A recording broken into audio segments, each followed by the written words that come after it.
À ce moment-là, ce tout premier test est crucial pour lui. Seras-tu une proie facile à dévorer ou une proie compliquée? Bonjour à tous. Cette vidéo aujourd'hui a un sujet que je trouve fascinant. C'est qu'il est possible de repérer une personne qui est perverse narcissique au tout début de notre relation avec elle. C'est-à-dire quasiment le jour où on l'a rencontrée, la première fois où on lui a parlé. Il y a plusieurs éléments de langage que l'autre va utiliser. Et si on sait les repérer à l'avance, on va s'éviter beaucoup de problèmes par la suite.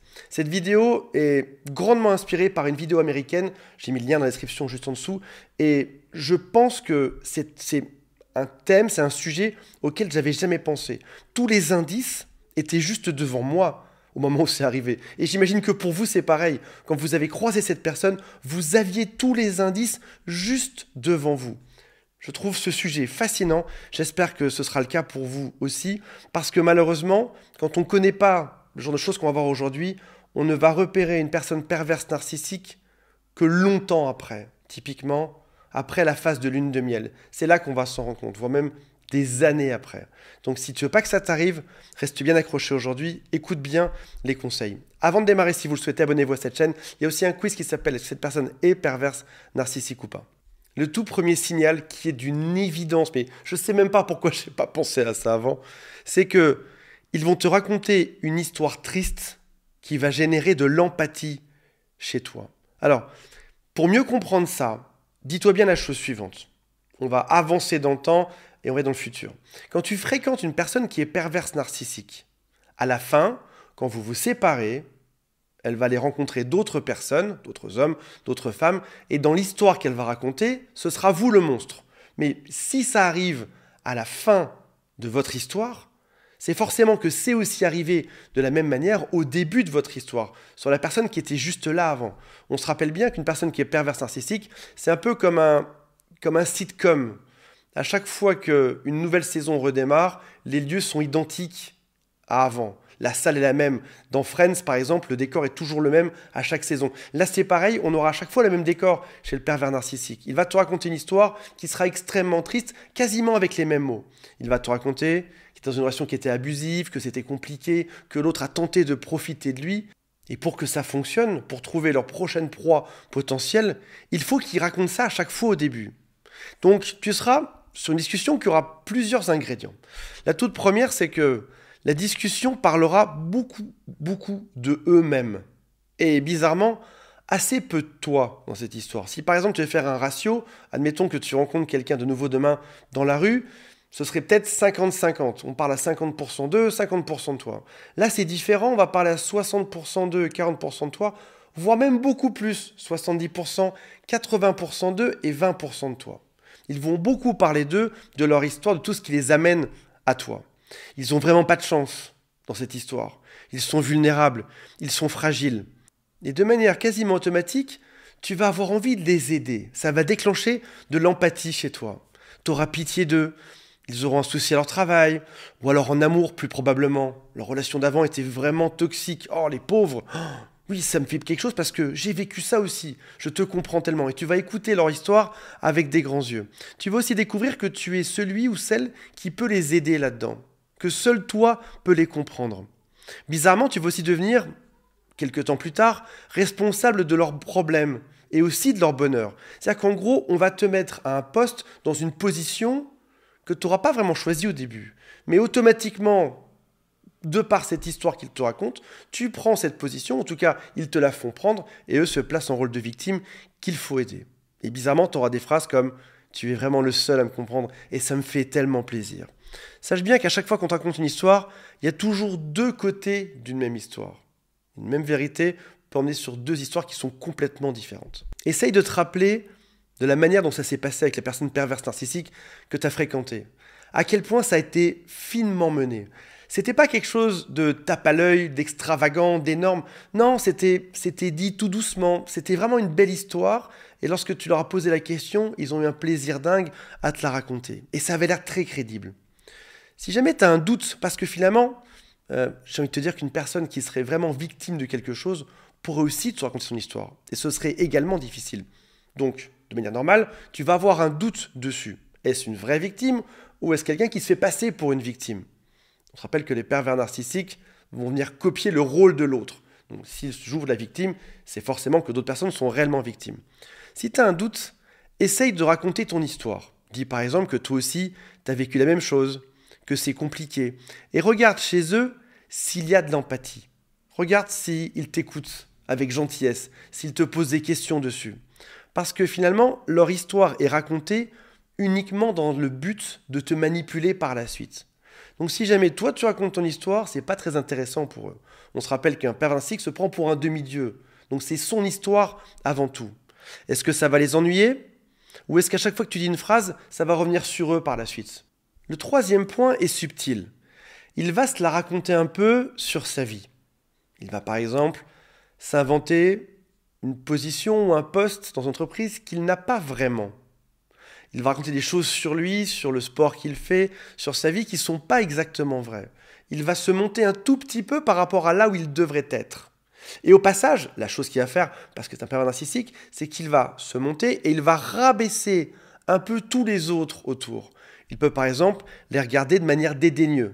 Il peut les regarder en soupirant de temps en temps ou en les critiquant. Il va faire des blagues pour les rabaisser et il va dire non mais je blague juste.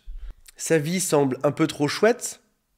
Son voisin qu'il critique, les gens qu'il critique, ou le serveur, c'est au restaurant, va être doucement critiqué. Et tu as déjà le début d'une balance qui va s'amplifier de manière énorme par la suite. Mais là, tu as déjà un début de quelque chose. Il va te dire aussi que tu as de la chance qu'il soit là, il ne comptait pas vraiment venir, il avait un doute pour ce soir, ou il venait vraiment parce qu'il était curieux. Mais en tout cas, tu vas comprendre qu'il est légèrement supérieur. Tu as bien de la chance qu'il soit là ce soir. Il ne comptait pas venir à la base. Alors, encore une fois, ce point-là, numéro 3, est compliqué parce que on peut tous faire ça. On a tous tendance à se vendre un peu plus que ce qu'on est à la base. C'est le concept de vendre sa voiture. Quand tu vends ta caisse, tu ne vas pas parler des rayures et des problèmes moteurs. Tu vas montrer ce qui est bien en premier. L'être humain est fait comme ça. Mais tu as moyen de montrer que tu poses des questions. Ils peuvent être un peu plus spécifiques, par exemple, sur leur travail, ce qu'ils font réellement. Ou encore, tu peux leur demander lorsqu'ils font une mauvaise blague s'ils le pensent vraiment. Rien que le fait de montrer que tu poses des questions ou que tu n'es pas crédule sur tout, les fera fuir. C'est un peu comme un crucifix pour un vampire, c'est un peu comme une gousse d'ail. Le fait que tu montres que tu ne crois pas à tout et que tu poses des questions va leur montrer que tu seras une proie compliquée à dévorer. Et un pervers narcissique va toujours à la simplicité. Si tu as bien compris le début de cette vidéo, tu réalises déjà que tu as été choisi pour ces 3 critères. Dans cette simple conversation, il a vérifié 3 choses. Tout d'abord, il a vérifié ton empathie, ta capacité à croire ces histoires sans poser de questions. Après ça, il a testé ta capacité à te mettre en second par rapport à lui. Il s'est mis au-dessus. Est-ce que tu as bien accepté qu'il se mette au-dessus et que toi, ton rôle ne passe qu'en second dans sa vie? Il a aussi testé que tu acceptes le rôle surpuissant qu'il s'est inventé. Encore une fois, de manière assez crédule. À ce moment-là, ce tout premier test est crucial pour lui. Seras-tu une proie facile à dévorer ou une proie compliquée? Admettons que tu fasses du forage de pétrole. Tu as des gros outils, j'y connais absolument rien, qui permettent de creuser dans le sol et de récupérer du pétrole. Tu as le choix entre 2 nappes de pétrole. Vers laquelle tu vas en premier? La plus simple. Tu y vas, tu perces, tu récupères l'essence qui est dedans. Pervers narcissique, avec ses victimes, c'est pareil. Il va en tester plusieurs. Il va faire un ratio. Qu'est-ce que tu peux lui apporter et quelle sera la difficulté pour t'obtenir? Et si jamais tu apportes beaucoup avec peu de difficultés, génial. Si maintenant tu apportes beaucoup mais avec beaucoup de difficultés, le ratio ne sera absolument pas bon là-dedans. Et ça va déterminer le reste de la relation. Ces quelques premiers tests ne sont que l'embryon de beaucoup plus de tests qui vont venir par la suite. Ces points seront testés encore et encore. Par exemple, ces demandes seront de plus en plus excentriques. Un peu comme une diva qui va demander n'importe quoi. Il va tester jusqu'à quel point tu es crédule. Jusqu'où il peut raconter n'importe quoi et tu le croiras. Il va te faire des crises aussi, sorties de nulle part. Est-ce que tu vas accepter ça? Est-ce que tu diras oui? Est-ce que tu vas t'excuser? Est-ce que tu te remettras en question lorsque lui ou elle te fait une crise à toi? Ça, c'est important. La fin de la phase du love bombing, c'est ça. C'est beaucoup d'amour qu'on te donne, tout d'un coup une crise qui sort de nulle part. Il n'y a aucun rapport avec ce qui s'est passé la veille, même le matin même, ils te font une crise. À quel point es-tu capable d'accepter le n'importe quoi? Si tu acceptes, ils te gardent. Si tu n'acceptes pas, c'est que tu n'es pas une bonne proie pour eux. Il va aussi tester ta crédulité face aux incohérences. Comme typiquement, il va t'admirer de manière gigantesque et il va, juste après, te critiquer de manière aussi gigantesque. On n'est pas sur des petites vagues, là on est sur un tsunami, des vagues gigantesques de bonheur et d'amour, et hop, après ça, il te rabaisse comme si c'était un ver de terre. Alors, les 3 premiers points sont faits quasiment le premier jour, dans la première discussion, à la première heure. Maintenant, les points d'après, les points 4 et 5, des choses qui vont arriver par la suite. Si jamais tu n'as pas su voir ces points subtils, voici ce qui va se passer. Ils vont, comme on vient juste de le voir, t'admirer et te critiquer, mais de pire en pire, avec de plus en plus d'amplitude. Ton travail qu'ils trouvaient génial devient un travail qui est complètement nul, réservé aux imbéciles. Ils te trouvaient tellement beau, tellement belle, maintenant t'es extrêmement moche, t'as des kilos en trop, t'es atroce, tu sens mauvais, burk. Et puis après ça, ils t'aiment à nouveau, t'es extrêmement beau. Ils t'aiment comme ils n'ont jamais aimé personne dans leur vie, et après ça, ils te détestent. Ou ils te trompent. Et il y a toujours là-dedans une bonne excuse. Parce que ça ne pourrait pas être complètement incohérent. Il faut qu'il y ait un degré d'incohérence qui va augmenter avec le temps. Au début, ils vont te trouver très beau, sorti de nulle part. Après ça, très moche. Mais ils vont te dire par exemple, tiens, tu as 5 kilos en trop, tu vas faire un peu d'exercice. Je dis ça pour ton bien. Donc au début, il y aura des éléments pour montrer qu'ils peuvent se permettre d'être très gentils et très méchants, parce qu'il y a toujours cette espèce d'intention bienveillante. Ça, c'est le début. Mais plus on va aller dans le temps, moins il y aura d'excuses. Ce sera juste de la destruction massive. Ils vont t'admirer beaucoup, puis te détruire sans aucune excuse. Ce sera juste de la destruction. Et puis plus ça va aller, moins il y aura d'admiration, il n'y aura que des vagues vers le bas. Leur question, c'est comment est-ce que tu vas accepter ceci? On se rappelle que être en couple avec une personne qui est perverse narcissique, c'est un test qui est permanent. Est-ce que tu vas accepter tout ceci sans broncher? Et puis si tu pars, il te récupère, c'est pas très compliqué. Il te rappelle, il s'excuse, mais encore il s'excuse vaguement. Ils vont dire que tu as fait n'importe quoi, mais qu'ils te laissent une autre chance. Jusqu'à quel point tu manques de confiance en toi pour accepter ceci? Ça aussi, ce sera un test. À quel point es-tu en manque d'amour depuis ton enfance? Pour que si quelqu'un t'en donne autant d'amour, autant d'attention, tu restes scotché à lui, quoi qu'il se passe par la suite. Est-ce que c'est la première personne qui t'admire autant? La personne qui te donne autant d'amour sur Terre et qui du coup fait que tu accepteras tout pour lui? Est-ce que ton cerveau est celui d'une personne qui est optimiste, comme j'en parlais dans la vidéo de la veille? C'est-à-dire en gros, est-ce que ton cerveau va adorer le bon et le sublimer et il aura tendance à gommer le mauvais? Les optimistes font ça. Ils ne voient que le bon, ils ne voient pas le mauvais. Ils gomment tout ce qui est négatif, ils l'effacent, ils l'oublient. Est-ce que ton cerveau est comme ça? Ce sera très bon signe pour ton pervers narcissique. Ce sera un très bon signe pour ce pervers narcissique. C'est un optimiste, génial, on va le détruire. Point numéro 5, là c'est vraiment dans le temps, laisse passer quelques mois, c'est des tests à l'infini sur tes failles. Qu'on se mette d'accord, l'être humain est imparfait, je suis imparfait, tu es imparfait malheureusement, ton pervers narcissique, alors lui il est bien loin d'être parfait, on a tous des failles, des choses qui nous font réagir. Il va tester tous les points qui te font réagir. Et ce qui est marrant, c'est que tu as peut-être remarqué quelque chose, il y a certaines failles qu'il ne connaît pas sur toi. Et comme il ne les connaît pas, il ne va pas les utiliser. Et les quelques-uns que tu lui auras montrés, il va passer son temps à trifouiller dedans pour te faire mal. Il y a des choses qui te font réagir et d'autres choses qui te laissent complètement indifférent.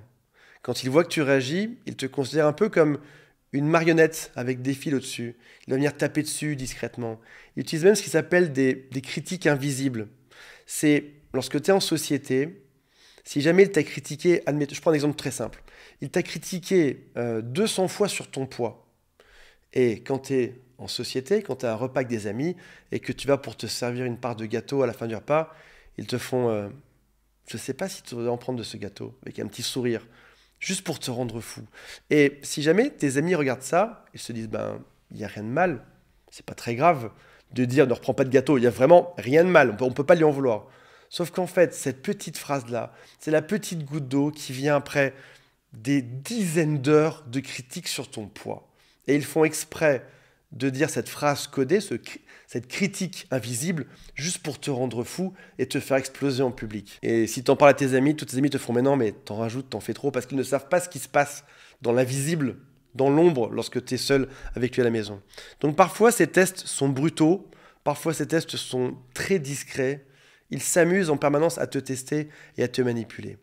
Il y a un test qu'on a déjà vu dans une vidéo il y a quelques temps de ça, c'est le test du non. Si jamais tu as un doute sur une personne, même encore aujourd'hui, si ces signaux te paraissent flous, essaye juste de dire non un jour. Il te fait une demande, tu réponds non. Non, non. Et tu n'expliques même pas pourquoi. Observe sa réaction. Tu peux rentrer plus tôt pour ci et ça non, désolé. Ou t'expliques. Non, désolé, je finirai plus tard. Est-ce que tu peux t'occuper de ça? Non. Tu peux m'aider à déménager ça? Non. Essaye-en juste un. Un pervers narcissique n'acceptera jamais un non. Tu es sa poupée en chiffon, tu es son objet. Ce serait intolérable pour lui que tu dises non à la moindre des choses. Un seul non serait inacceptable. Essaye-le et tu sauras assez bien qui t'as à faire. Voilà mes amis, j'espère que ça vous intéresse. Je rappelle qu'il y a un quiz officiel mondial. C'est celui qui est en dessous qui s'appelle « Est-ce que cette personne est perverse, narcissique ou pas ?» En quelques questions, vous avez la réponse pour savoir à qui vous aurez affaire. C'est le tous bye.